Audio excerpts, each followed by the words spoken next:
New Zealand చూస్తున్నాం. Rajya Sabha seat దక్కలేదన్న ఆవేదన కడప జిల్లా సీనియర్ నేత రెడ్డప్ప గారి శ్రీనివాసరెడ్డిలో స్పష్టంగా కనిపిస్తోంది. 13 ఏళ్లుగా పార్టీ కోసం కష్టపడిన తనకు గుర్తింపు దక్కలేదన్న బాధలో ఉన్న ఆయన సోషల్ మీడియాలో చేసిన ఓ పోస్టు తీవ్ర కలకలం రేపింది. డిప్యూటీ సీఎం పవన్ కళ్యాణ్ కడప పర్యటనకు సంబంధించిన బిల్లులు ఇంకా రాలేదంటూ ఆయన చేసిన పోస్టు క్షణాల్లోనే వైరల్ అయింది. అయితే తన ఆవేదన కాస్త టీడీపీ జనసేన కూటమి మధ్య వివాదానికి దారితీస్తోందని, పార్టీకి డ్యామేజ్ జరుగుతోందని గ్రహించిన ఆయన వెంటనే అప్రమత్తమయ్యారు. అధిష్టానం దృష్టికి వెళ్లి రచ్చకాకముందే వివాదానికి ముగింపు పలకాలని భావించి ఆ పోస్టును డిలీట్ చేశారు. పార్టీ కష్టకాలంలో అండగా ఉన్న సీనియర్ నేత కావడంతో ఆయన ఆవేదనను అర్థం చేసుకున్న అధిష్టానం ఈ వివాదాన్ని ఇక్కడితో వదిలేసి బొజ్జగింపుల పర్వం మొదలుపెట్టినట్లు తెలుస్తోంది.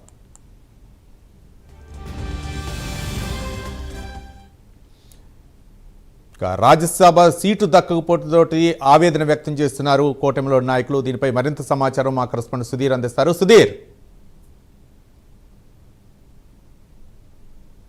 ముఖ్యంగా చూసుకుంటే కనుక ఏదైతే ఇటీవల కాలంలో మనం చూసుకోవచ్చు, ఆంధ్రప్రదేశ్ రాష్ట్రంలో కూడా రాజ్యసభ స్థానాలకు సంబంధించి ఇప్పటికే కూటమి ప్రభుత్వం 4 అభ్యర్థులను కూడా ప్రకటించడం జరిగింది. ఈ 4 అభ్యర్థులు కూడా ఇప్పటికే వాళ్ళ నామినేషన్ కూడా దాఖలు చేయనున్నారు. అయితే ఈ నేపథ్యంలో కూడా ఏదైతే రాజ్యసభకు సంబంధించి స్థానం దక్కలేదనే నేపథ్యంలో కూడా కడపకు చెందినటువంటి సీనియర్ నేత రెడ్డప్ప గారి శ్రీనివాసరెడ్డి ఇటీవల నిన్నటి దినం కూడా మనం చూసుకోవచ్చు, సోషల్ మీడియా వేదిక కూడా పూర్తిస్థాయిలో ఆయన తీవ్ర ఆవేదన వ్యక్తం చేస్తూ కూడా పలు పోస్టులను కూడా పెట్టడం జరిగింది. అయితే ముఖ్యంగా మనం చూసుకుంటే కనుక నిన్నటి ఉదయం నుంచి కూడా దాదాపుగా ఏదైతే రెడ్డప్ప గారి శ్రీనివాసరెడ్డికి సంబంధించినటువంటి ఏదైతే ఫేస్బుక్, మరోపక్క ఇన్స్టా, అలాగే ఎక్స్కి సంబంధించినటువంటి దాంట్లో కూడా దాదాపుగా తాను 13 సంవత్సరాల నుంచి కూడా తెలుగుదేశం పార్టీలో సీనియర్ కార్యకర్తగా ఉన్నానంటూ కడప జిల్లాలో ఎవరూ లేని నేపథ్యంలో కూడా నేను కడప జిల్లాను ముందుకు తీసుకొచ్చానని చెప్పి, తాను ఆ తెలుగుదేశం పార్టీని నిలబెట్టానంటూ చెప్పి కూడా ఉదయం నుంచి కూడా ఆయన అయితే కనుక పోస్టులు అయితే కనుక ఆయన ఖాతాలో పెట్టడం జరిగింది. ఈ నేపథ్యంలో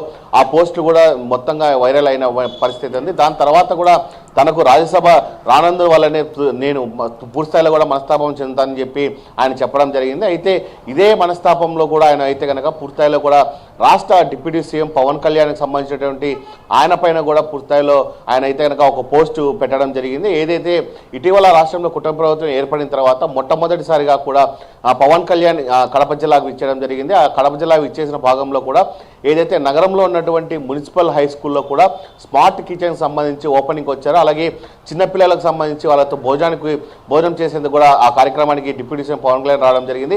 అయితే దీనికి సంబంధించినటువంటి ఖర్చులు మొత్తం కూడా దాదాపుగా ఇక్కడ ఉన్నటువంటి ఒక ఎవరైతే క్లస్టర్ ఇన్ఛార్జ్ చిట్టా శివారెడ్డి అనే వ్యక్తి కూడా ఖర్చు పెట్టాడు. ఆ ఖర్చును ఖచ్చితంగా అది ఇప్పటి వరకు 18 నెలలు అవుతున్నా కానీ ఇంతవరకు రాష్ట్ర ప్రభుత్వం స్పందించలేదని చెప్పి ఆయన అయితే కనుక ఎక్స్ వేదిక కూడా పూర్తిస్థాయిలో ఒక పోస్టు పెట్టడం జరిగింది. ఆ పోస్ట్ అయితే కనుక ఇప్పుడు పూర్తిస్థాయిలో కూడా పెద్ద ఎత్తున కలకలం రేపుతుందని చెప్పొచ్చు. అయితే ఆయన పోస్టు పెట్టిన వెంటనే దాదాపుగా 1000కి పైగా కూడా షేర్లు కావడంతో కూడా అది పెద్ద ఎత్తున కొంతమంది స్క్రీన్ షాట్ తీయడం నేపథ్యంలో కూడా మరోసారి ఇది ఖచ్చితంగా వైరల్ అవుతుంది. అలాగే బీజేపీ, మరోపక్క తెలుగుదేశం, జనసేన పార్టీ 3 పార్టీల మీద కూడా చిచ్చు రగుతున్న నేపథ్యంలో కూడా ఆయన ఏదైతే పోస్ట్ చేశాడో ఆ పోస్టును కూడా మరలా ఆయనే డిలీట్ చేసిన పరిస్థితి అని చెప్పుకోవచ్చు.